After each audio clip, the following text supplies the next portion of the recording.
ఆ రోజు తెల్లవారుజామునే లక్ష్మి పులిహోర చేస్తోంది.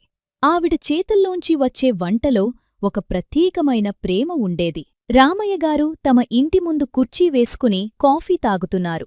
చేతిలో స్టీల్ గ్లాస్, మెడలో కాటన్ చొక్కా. అది మా నాన్నగారి రోజూ ఉదయపు దర్శనం. అప్పుడే బాలు ఒక చిన్న గుడ్డ సంచి పట్టుకుని పరిగెడుతున్నాడు.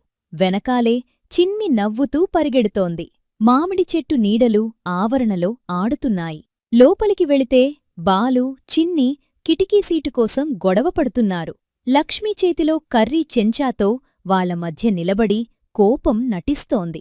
లక్ష్మి ఇప్పుడు టిఫిన్ బాక్స్లు, గుడ్డ సంచుల్లో తిండి ప్యాక్ చేస్తోంది. పులిహోర, పెరుగన్నం, అరటిపండ్లు, ఇంట్లో చేసిన మిఠాయిలు అన్నీ అందంగా అమర్చింది. పక్కింటి సుబ్బమ్మ గోడ దగ్గర నించుని ప్రయాణం గురించి సలహాలు చెప్తోంది. చేతులు కదుపుతూ మాట్లాడే ఆవిడ మాటల్లో ఎంతో అనుభవం.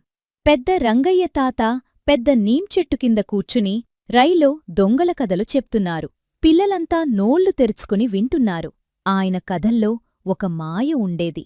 ఇప్పుడు ఇల్లు తాళం వేసి బయల్దేరే సమయం. లక్ష్మీ చేతిలో జొన్నబుట్ట, రామయ్యగారి చేతిలో సంచులు. ఊరి చివర పచ్చని పొలాల మధ్య పసుపురంగు ఆటో నిలబడి ఉంది. డ్రైవర్ ఇంజిన్ స్టార్ట్ చేశాడు. ఇంకా పొగమంచు పొలాలమీద తేలియాడుతోంది. మా ప్రయాణం మొదలైంది. ఆటో ఇరుకైన మట్టి రోడ్డుమీద వెళ్తోంది. పచ్చని పొలాలు, ఎత్తైన తాళ్ల చెట్లు, దారిలో కనిపించే గేదెలు అవన్నీ ఒక కలలా అనిపించాయి. ఆ పొగమంచులోంచి ప్రకృతి మాకు నమస్కారం చేసింది. కాజీపేట్ రైల్వే స్టేషన్ చేరుకున్నాం. ఎంత సందడి!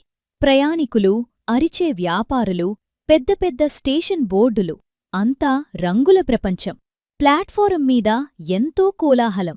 టీవాళ్లు గ్లాసులోంచి టీ పోస్తున్నారు. ప్రయాణికులు సామాను మోస్తున్నారు. పైకప్పుమీద పావురాలు ఎగురుతున్నాయి. రామయ్యగారు టికెట్ జాగ్రత్తగా చూస్తున్నారు. అకస్మాత్తుగా రామయ్యగారి ముఖం మారిపోయింది. అయ్యో, మనం తప్పు ప్లాట్ఫారం మీద ఉన్నాం. లక్ష్మి భయపడింది. దూరంగా రైలు విజిల్ వినిపించింది. పిల్లలతో సహా అందరూ ఫుట్టోవర్ బ్రిడ్జ్ మీద పరిగెత్తడం మొదలుపెట్టారు. సామాన్లు, పిల్లలు, గుంపు హడావిడిలో హాస్యం కూడా కలిసిపోయింది. పరిగెత్తుకుంటూ సరైన ప్లాట్ఫాం చేరుకున్నాం. రైలు ఆగింది. అందరూ ఊపిరి పీల్చుకుంటూ ఉపశమనం పొందారు.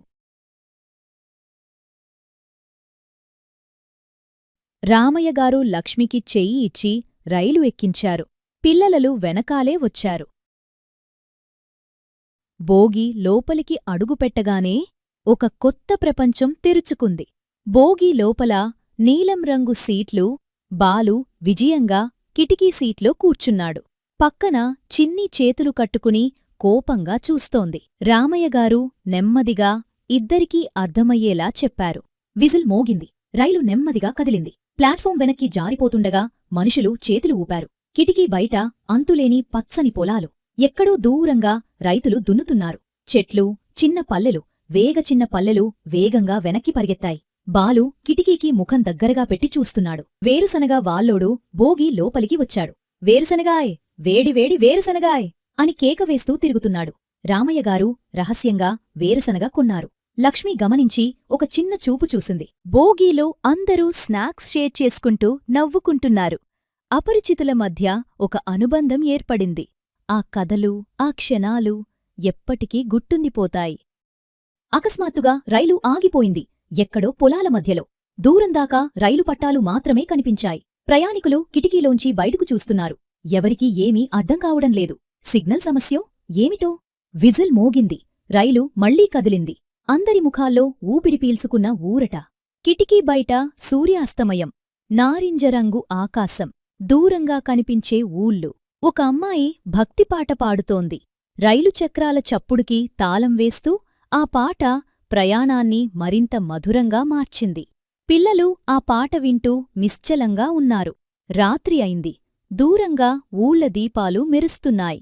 తిరుపతి స్టేషన్ చేరుకున్నాం. ప్లాట్ఫారం మీద యాత్రికుల సందడి. పసుపురంగు లైట్లు, భక్తి గీతాలు. గోవిందా గోవిందా అంటూ జనాలు కేకలు వేస్తున్నారు. ఆ నామస్మరణలో ఒక శక్తి ఉంది. చూస్తూ నిలబడిపోయాం.